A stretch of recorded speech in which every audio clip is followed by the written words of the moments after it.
Students, today is day 35 ray optics. इसका आखिरी lecture आज का 6th लेक्चर और टॉपिक है ऑप्टिकल इंस्ट्रूमेंट। इसमें हम लोग देखेंगे ह्यूमन आई के बारे में।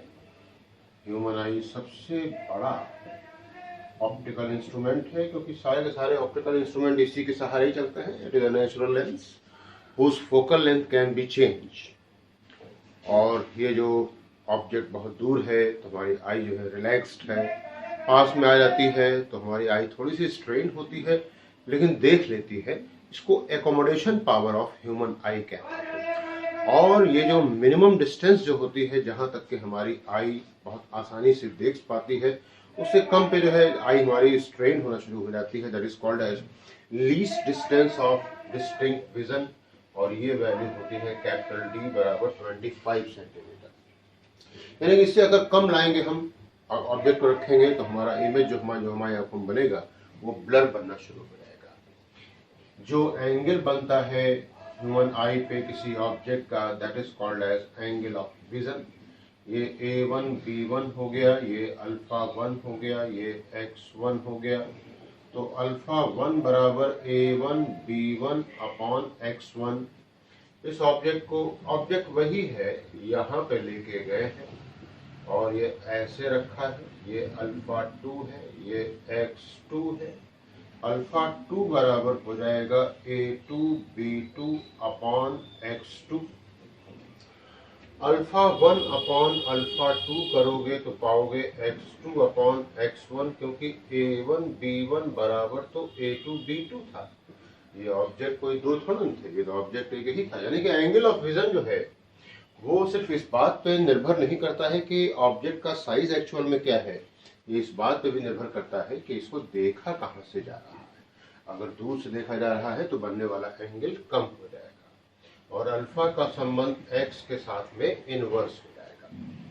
अब बात अगली आएगी मैग्निफिकेशन पावर और एक रिजॉल्विंग पावर और रिजॉल्विंग लिमिट होता है। कोई ऑब्जेक्ट है, ये दूर दूर रखे हुए हैं, ये एक दूसरे से दूर दूर, और हम इसको बहुत पास से देख रहे हैं तो हमको ये दो ऑब्जेक्ट जो है अलग अलग पोजीशन पे नजर आ जाएंगे। इसमें कोई खास बात नहीं है। लेकिन हम अगर दूर होते जा रहे हैं और इनको हम पास में लाते जा रहे हैं तो ये हमको एक साथ अलग अलग नहीं दिखते हैं, ये हमको एक दूसरे के ऊपर ओवरलैप दिखते हैं। तो कहा जाएगा जितना कम से कम एंगल जो है, जितना कम से कम एंगल है जहां तक के कोई इंस्ट्रूमेंट दो ऑब्जेक्ट को डिस्टिंक्टली देख सकता है, नाम देते हैं रिजॉल्विंग लिमिट। और ये जो पावर होती है इसको रिजॉल्विंग पावर का नाम दिया जाता है। और ये डिस्टेंस अगर हम मान लें ये y है, ये अगर हम मान लें कि ये x है, तो थीटा लिमिट बराबर हो जाएगा y अपॉन x। ह्यूमन आई की जो रिजॉल्विंग लिमिट है वो 1 मिनट है। 1 मिनट का मतलब हो गया 1/60 डिग्री। लेकिन जब सवाल की बात आती है तो हमेशा इसको इस तरह से इस्तेमाल नहीं किया जाता। पाई रेडियन बराबर 180 डिग्री रखा जाता है। रिजॉल्विंग पावर और रिजॉल्विंग लिमिट एक दूसरे के इनवर्सली प्रोपोर्शनल होते हैं। रिजॉल्विंग लिमिट कम है तो उसकी रिजॉल्विंग पावर ज्यादा मानी जाती है। रिजॉल्विंग पावर टेलीस्कोप की जरा देख लें तो ये कैपिटल डी अपॉन 1.22 लैम्डा है। Capital D is diameter of the aperture और ये रिजॉल्विंग पावर ऑफ माइक्रोस्कोप है। लैम्डा वो वेवलेंथ है जो कि यूज की गई है और म्यू रिफ्रैक्टिव इंडेक्स है of lens with respect to medium. एक बात और आती है मैग्नीफाइंग पावर की। तो कहा जाएगा कि कोई इंस्ट्रूमेंट अगर हमने देखा है और हम उसका यूज कर रहे हैं तो कर क्यों रहे हैं, क्योंकि हमको जो है सिंपल आईज से भी हमको वो चीज दिखाई पड़ सकती है। नहीं, ऐसा नहीं, आपको देख सकते हो लेकिन उतना फाइन आप नहीं देख पाओगे, उतना क्लियर आप नहीं देख पाओगे। तो इसलिए हमको ऑप्टिकल इंस्ट्रूमेंट की आवश्यकता पड़ती है। और ऑप्टिकल इंस्ट्रूमेंट में हम देखते हैं कि जो एंगल बना हमारे आंखों पे विद ऑप्टिकल इंस्ट्रूमेंट और विदाउट ऑप्टिकल इंस्ट्रूमेंट, इनमें अगर फर्क है यानी कि अगर एंगल जो बना है वो विद ऑप्टिकल इंस्ट्रूमेंट ज्यादा है तभी उसकी यूटिलिटी है, अदरवाइज उसकी कोई यूटिलिटी नहीं होती है। ये बातें हमको समझ लेनी चाहिए। अब हमको जो है कहा जाएगा कि हम ऑब्जेक्ट को, बहुत दूर ऑब्जेक्ट रखा हुआ है उसको देखना चाहते हैं, तो हमको चाहिए होगा एस्ट्रोनॉमिकल टेलीस्कोप। एस्ट्रोनॉमिकल टेलीस्कोप चाहिए होगा, एस्ट्रोनॉमिकल टेलीस्कोप।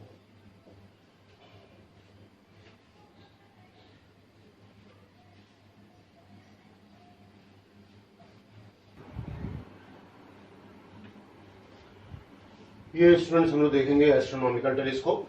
यहाँ पे ये ऑब्जेक्टिव है, ये आईपीस है। ऑब्जेक्टिव रखा गया ऑब्जेक्ट की तरफ को, ये ऑब्जेक्ट है रखा गया कहाँ पे, एट इनफाइनाइट, बिकॉज आप जो सारे के सारे जो एस्ट्रोनॉमिकल ऑब्जेक्ट देखते हैं वो सब इनफाइनाइट पे ही मान जाएंगे, तो इनका जो फोकस जाकर बनेगा, जो इमेज बनेगा जाकर के वो इसके फोकस पे बनेगा। आईपीस का फोकस इसके लेफ्ट में पड़ना चाहिए तभी बड़ा इमेज बन पाएगा, अदरवाइज इधर बन जाएगा और छोटा इमेज बन जाएगा, ये भी गलत हो जाएगा। तो ये हो गया इसके लिए ऑब्जेक्ट का काम करने लगा और ये इसकी वर्चुअल इमेज आ गई। इसका साइन देखा जाए, इसके मैग्निफिकेशन का साइन देखिए जरा, तो यहाँ पे ये इरेक्ट है, ये इन्वर्टेड है, तो एमओ का साइन नेगेटिव है। ये देखिए तो ये इन्वर्टेड है, ये भी इन्वर्टेड है, तो एमई का साइन पॉजिटिव है। तो net magnification negative into positive, what about this, कहेंगे ये नेगेटिव हो गया। Diameter of objective is greater than diameter of eyepiece. Focal length of objective is greater than focal length of eyepiece. Length of telescope होता क्या है, separation between objective lens and eyepiece lens is called as length. तो ये जब infinite पे बनता है image तो इसकी लंबाई ज्यादा होती है एज कंपेयर टू डी, और एमडी सबसे ज्यादा होगा एम इनफाइनाइट से। एमडी का मतलब हो गया फाइनल इमेज जब 25 सेंटीमीटर पे बन रहा है, यानी कि least distance of distinct vision पे बन रहा है, तो उस समय का मैग्निफिकेशन। तो यहाँ पे m बराबर beta upon alpha, beta is the angle with instrument, alpha is the angle without instrument. तो बीटा बराबर निकालोगे तो ये perpendicular upon base A B upon UV हो गया, और ये A B upon F O हो गया ऐसा, एफ ओ अपॉन यूवी ये आ गया ऐसा आइडिया। और हम कैपिटल एम का साइन निकाल चुके हैं कि ये नेगेटिव है, यानी कि जनरल मैग्निफिकेशन का formula minus F O upon UV, जो कुछ भी डेराइव होगा वो यहीं से डेराइव होगा, ध्यान रहे। यहाँ पे विद साइन की बात करेंगे तो माइनस साइन लगेगा। इसमें बनेंगे दो इंपॉर्टेंट केस। फाइनल इमेज आप बनाना कहाँ चाहते हैं, कहेंगे एट टी, यानी कि at least distance of distinct vision. ये बदल नहीं सकता, जैसे जैसे ये बदलता जाएगा वैसे वैसे फाइनल इमेज की लोकेशन बदलती जाएगी। तो u बराबर माइनस यूवी हो गया, b बराबर माइनस डी, f बराबर प्लस एफ ई। लेंस का फॉर्मूला लगा दिया, तो माइनस का 1 upon D plus 1 upon UV बराबर 1 upon F E, 1 upon UV बराबर 1 upon F E plus 1 upon D, और ये 1 अपॉन यूवी की वैल्यू यहाँ रख दी, तो एम डी बराबर माइनस का F O upon F E 1 plus F E upon D. और इस समय लंबाई जो है टेलीस्कोप की, that is F O plus UE, तो ये हो गया है F O plus F E D upon F E plus D, यहाँ से वैल्यू निकली। और फाइनल इमेज अगर आप इनफाइनाइट पे बनाना चाहते हैं तो आपको ये जो है यूई बराबर एफ ई करना पड़ेगा, और इसको कहते हैं रैक एंड पिनियन अरेंजमेंट। इसको खिसका खिसका करके, मोड़ मोड़ करके, ऐसे चला चला करके पीछे को लाना होता है। जैसे ही ये यहाँ पे आता है, कॉन्साइड करता है, फाइनल इमेज भाग जाता है इनफाइनाइट पे। तो यूई बराबर एफ ई हो गया, और एम इनफाइनाइट हो गया माइनस का F O upon F E, और इस समय लेंथ ऑफ द टेलीस्कोप हो गया है F O plus F E. ये हुई बात हमारे पास एस्ट्रोनॉमिकल टेलीस्कोप की।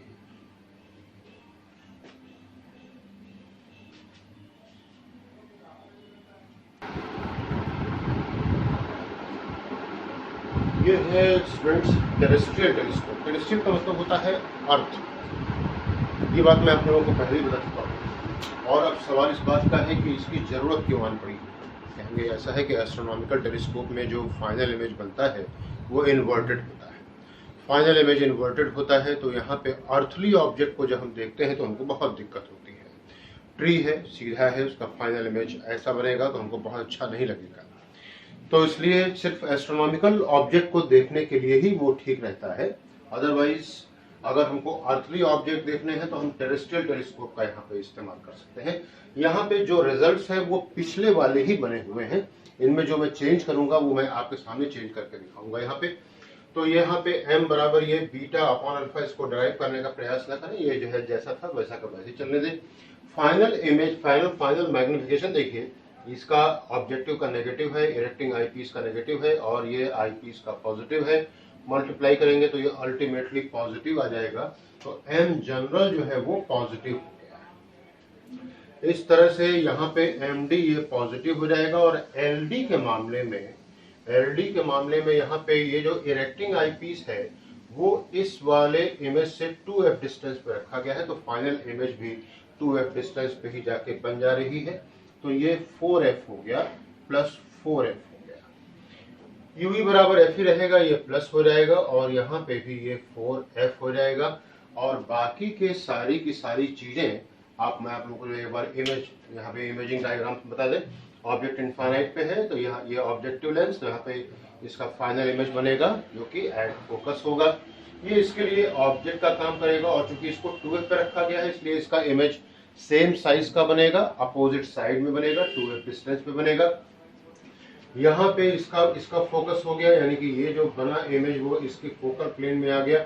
फाइनल इमेज ये इरेक्ट बन गया है, ये इसकी खूबी हुई है। This is the terrestrial telescope. अब यहाँ पे हम लोग देखेंगे स्टूडेंट्स जो है गैलीलियन टेलीस्कोप। गैलीलियन टेलीस्कोप की हमको जरूरत क्यों आन पड़ी? लेकिन ऐसा है कि हमने टेरेस्ट्रियल टेलीस्कोप में फाइनल इमेज तो हमने जो है इरेक्ट कर लिया था, लेकिन हुआ ये दिक्कत कि जो है उसकी डिस्टेंस जो है, उसकी लेंथ जो थी वो 4f से बढ़ गई। 4f से बढ़ गई का मतलब हो गया कि अगर इरेक्टिंग आईपीस की फोकल लेंथ जो है वो मान लिया जाए 25 सेंटीमीटर, तो लंबाई बढ़ गई है 100 सेंटीमीटर से। अब 100 सेंटीमीटर लेंथ कैसे मैनेज होगी, उसको हम कैसे घुमाएंगे, उसको बीच में जाके देखेंगे उसको, तो ये मुश्किल हो जाता है मैनेज करने का। तो हमको जो है चाहिए ऐसा टेलीस्कोप जिसमें लंबाई भी छोटी हो, लंबाई भी कम हो और फाइनल इमेज भी इरेक्ट बन रहा हो। तो हमने यूज किया गैलीलियन टेलीस्कोप। गैलीलियन टेलीस्कोप में जो हमने आईपीस लगाया हुआ है वो डाइवर्जिंग है। अब जरा इमेज देख लीजिए, इसके इमेज डायग्राम देख लीजिए। ऑब्जेक्ट एट इनफाइनाइट, ऑब्वियस है कि इमेज बनेगा इसके जाकर के फोकस पे, ये FO हो गया। तो यहाँ से यहाँ तक की दूरी जो हो गई वो FO हो गई। अब जरा देखें तो ये UE हो गया है, तो अब जो लेंथ आएगी वो FO माइनस UE हो जाएगी। अब मैग्निफिकेशन के देख लिया, यहाँ पे कोई हमने जो है नया फॉर्मूला डराइव नहीं किया है, जो पीछे था वैसा का वैसे ही रहेगा।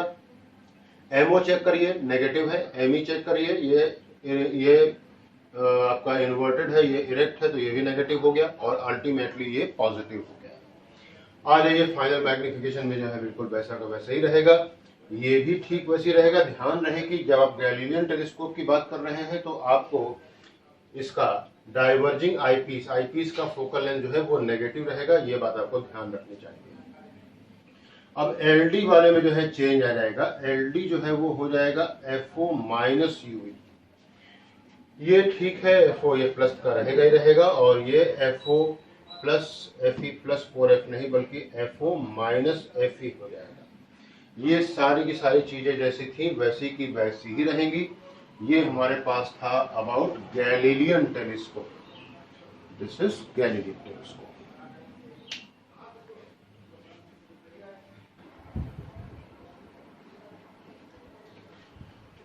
अब देखें स्टूडेंट्स, यहाँ पे कंपाउंड माइक्रोस्कोप के बारे में बताया गया है, और यहाँ पे फिर से ऑब्जेक्टिव लेंस और आईपीस लेंस है, और अब की बार ऑब्जेक्टिव लेंस छोटा है। वहां पे टेलीस्कोप के केस में ऑब्जेक्टिव लेंस के बड़े होने का कारण क्या था? बहुत दूर दूर के ऑब्जेक्ट का हमको इमेज देखना है, तो उससे जो आने वाली जो रेज होती हैं वो थोड़ी थोड़ी देर पे फेंट हो जाती है। तो ज़्यादा से ज़्यादा रेज इकट्ठा करना ये मकसद होता है। और यहाँ पे ऑब्जेक्ट होता है बहुत पास में, ऑब्जेक्ट है ये बहुत पास में होता है और ये बहुत छोटा होता है।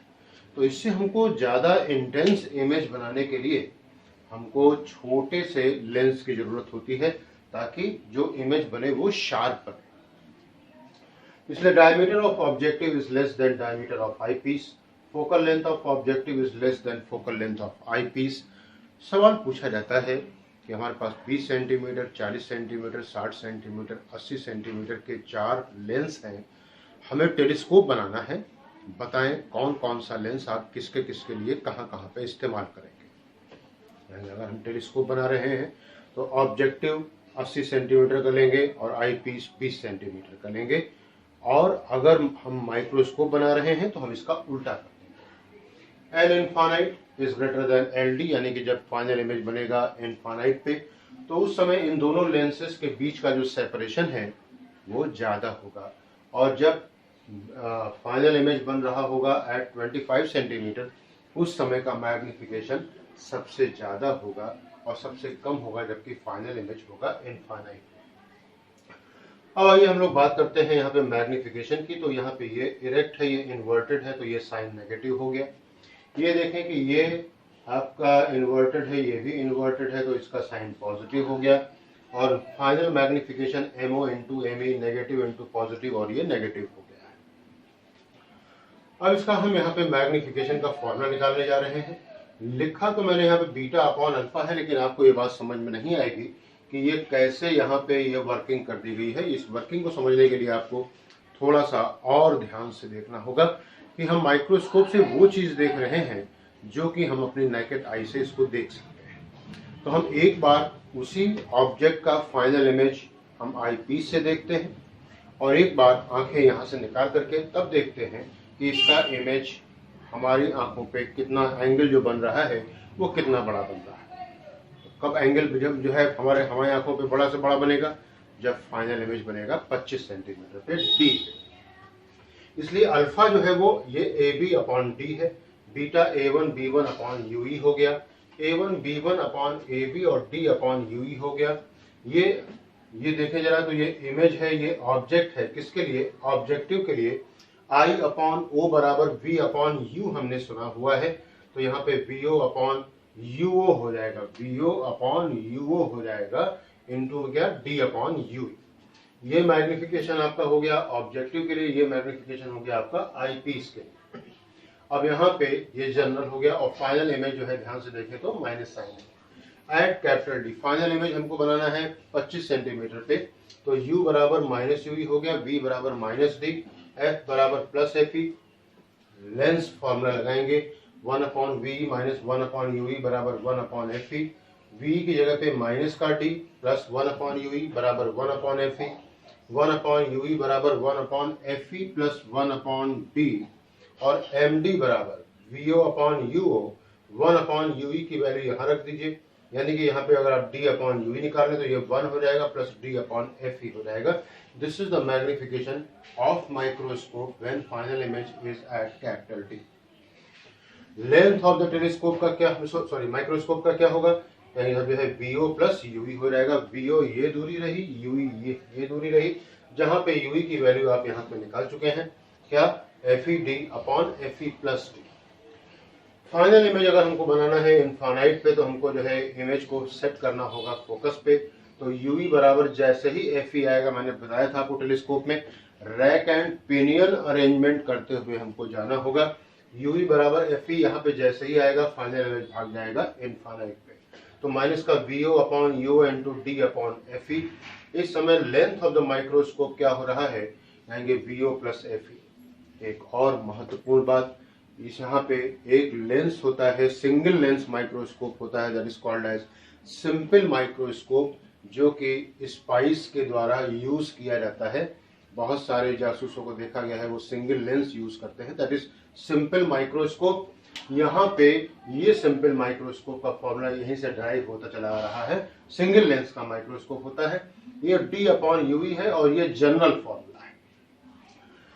ये मैग्निफिकेशन सिंपल माइक्रोस्कोप का when final image is at capital D is given as 1 plus D upon FE, और magnification of simple microscope when final image is at infinite is given as D upon FE।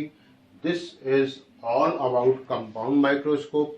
मैंने आप लोगों को जो है human आई के बारे में बताया, 3 तरीके के टेलीस्कोप्स के बारे में बताया और 2 तरीके के माइक्रोस्कोप्स के बारे में बताया। इनको खूब अच्छे से पढ़ें। All the best, God bless you.